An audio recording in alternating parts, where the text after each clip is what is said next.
안녕하세요. 행정멘토입니다. 혹시 여러분들 통장 묶기에 대해서 들어보셨나요? 어느 날 모르는 돈이 통장에 입금이 됩니다.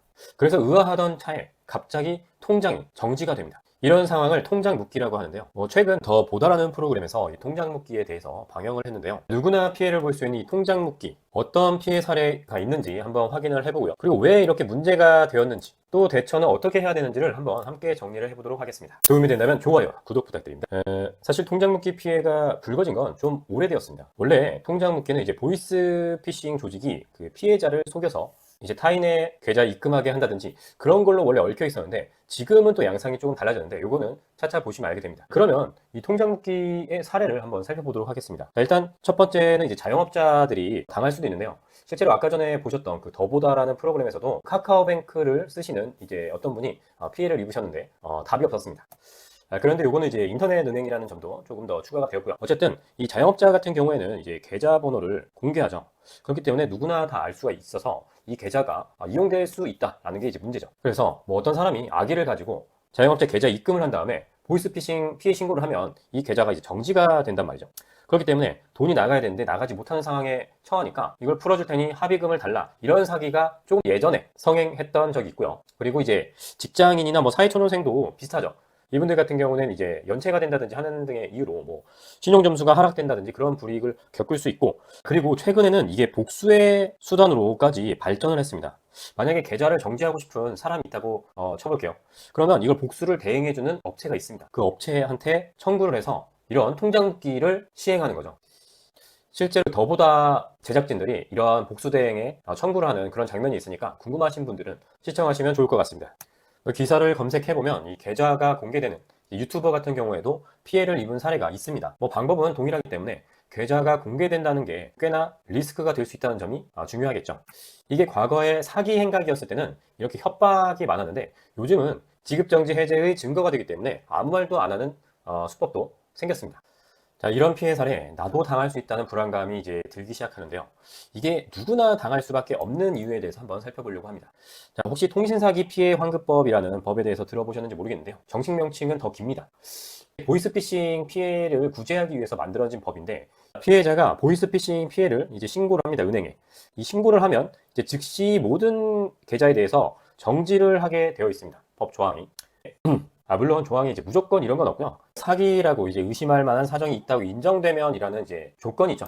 그런데 이게 이제 금융회사의 재량으로 판단이 될 수가 있는데, 현재로서는 금융회사가 이제 책임을 피하기 위해서라도 일단은 즉시 지급 정지를 합니다. 법조항은 이렇다라는 걸 먼저 말씀을 드린 거예요. 즉시 정지를 하게 되면 어떻게 됩니까? 자, 시간상으로는 이제 피해자가 통장 묶기 피해자 통장으로 얼마를 이제 입금을 하죠. 입금을 하고 이제 신고를 하는데 얼마 걸리지 않아서 이게 계좌가 정지가 됩니다.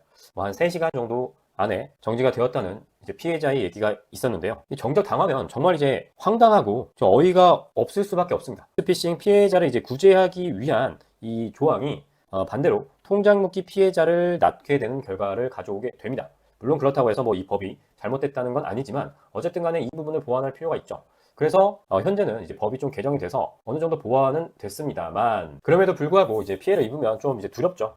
다시 두려울 수밖에 없는 상황인데요. 법조항에 따라 이 보이스피싱 관련한 신고 같은 경우에는 일단 지급 정지된 다음에 그 다음에 이제 다툴 수가 있는 것이지, 뭐 그 부분은 본인들이 이제 수사기관이 아니니까 일단 신고에 따라 정지한다, 약간 이 스탠스를 유지를 할 거란 말이죠. 그러면 이렇게 당했는데 이거 대처를 어떻게 해야 되느냐. 과거에 이제 피해를 보신 분들은 정말 노답 상태라서 진짜 힘들었을 수가 있습니다. 뭐 현재는 2024년 8월에 이제 법 개정이 되어서 뭐 이의제기에 포함이 되기는 했습니다만, 그럼에도 불구하고 여전히 스트레스로 다가오고 문제가 생길 수 있는 소지가 있죠. 우리가 일단 돈이 잘못 들어왔다는 걸 은행에 알린 다음에 그냥 넉넉고 있어서는 안 됩니다. 지금 법도 개정되었고 충분히 이제 움직이셔도 되는데, 그게 바로 2차 대처거든요. 2차 대처로 무엇을 해야 되느냐?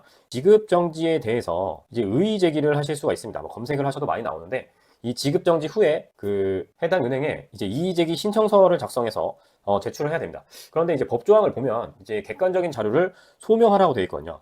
근데 이게 좀 애매한 게, 아니 뭘 한 게 없는데 무엇을 이제 객관적으로 소명을 할 수 있냐 이 말이죠. 이와 유사한 게, 내가 한 거를 입증해서 이제 범죄를 처벌하는 건데 내가 하지 않았음을 증명해야 되는 그런 요상한 상태가 있긴 합니다. 다만 이에 대해서는 상식적으로 금융기관에서 재량적으로 판단을 행사할 수 있는 상황이긴 하거든요. 금융감독원에서도 이렇게 규정을 너무 세세하게 정해놓으면 또 그 허점을 파고들기 때문에 일단은 가능하게만 해놓고 그 행사는 이제 금융회사에 이제 재량을 부여하겠다는 입장입니다. 은행들도 여기에 부응을 할 필요가 있죠. 언제까지 이제 보이스피싱에 대한 책임을 지지 않으려고 무조건적으로 뭐 안 된다 이렇게 하실 건 아니지 않습니까? 물론 모든 은행이 다 그렇다는 건 아니고 지금 이 더보다의 피해자 같은 경우에도 전화로 계속 답 없다 하다가 영업점에 실제로 방문하고 나서 해결이 되었다고 나오거든요. 사실상 콜센터는 문의에 대한 응답을 위해서 설치된 곳이라 뭐 이제 해당 은행 직원도 아니지 않습니까? 그렇기 때문에 직접 방문하셔서 실제 문의를 하고 어떻게 해결해야 되는지를 조금 상담을 좀 받을 필요가 있습니다. 아까 전에 말씀드린 대로 이의제기 신청서를 제출해서 지급정지를 해지해달라고 하는 거죠. 근데 만약 은행에서 이거 못 해줍니다 이렇게 나오면 요거는 좀 잘못된 게 2024년에 이제 이 법이 아까 전에 개정됐다고 말씀드렸죠. 개정된 내용을 보면 이제 보이스피싱 피해 금액으로 의심되는 금액이 있어도 그 금액을 제한 나머지에 대해서는 지급정지를 해제할 수 있게 만들었거든요. 그렇기 때문에 모르는 돈이 입금이 되었으면 그 모르는 돈만 남겨두고 지급정지를 풀어주면 되는 것이죠. 왜 안 되냐고 하느냐 라고 말씀을 하시고 요거는 금융감독원에 약간 민원을 넣을 수 있을 것으로 생각이 됩니다. 결국 사실상 할 수 있는 건 이제 이의제기밖에 없지 않느냐라는 생각이 드실 수도 있는데 옛날에는 이의제기도 안 받아줬던 시절이 있었습니다. 그걸 생각해보면 그래도 장족의 발전이라고 할 수 있겠죠. 은행들도 이런 피해를 구제하기 위한 노력을 합니다. 그래서 즉시해제 서비스 같은 거를 시행하는 곳이 있는데요. 예를 들면 인터넷 은행이지만 K뱅크 같은 곳이 있습니다. K뱅크. 자, 그 아까 카카오뱅크가 있었죠. 근데 제가 검색을 해보니까 카카오뱅크가 그 지급정지 건수가 제일 많은 이제 은행으로 나오는 기사가 있었습니다. 뭐 자주 사용하는 은행을 선택할 때는 뭐 여러 가지 고려할 점이 많겠죠. 그래서 이게 작년 초에 나온 기사인데 K뱅크에서는 이제 통장 묶기의 문제를 미리 인지를 하고 즉시해제 제도를 금융권 최초로 도입을 했습니다.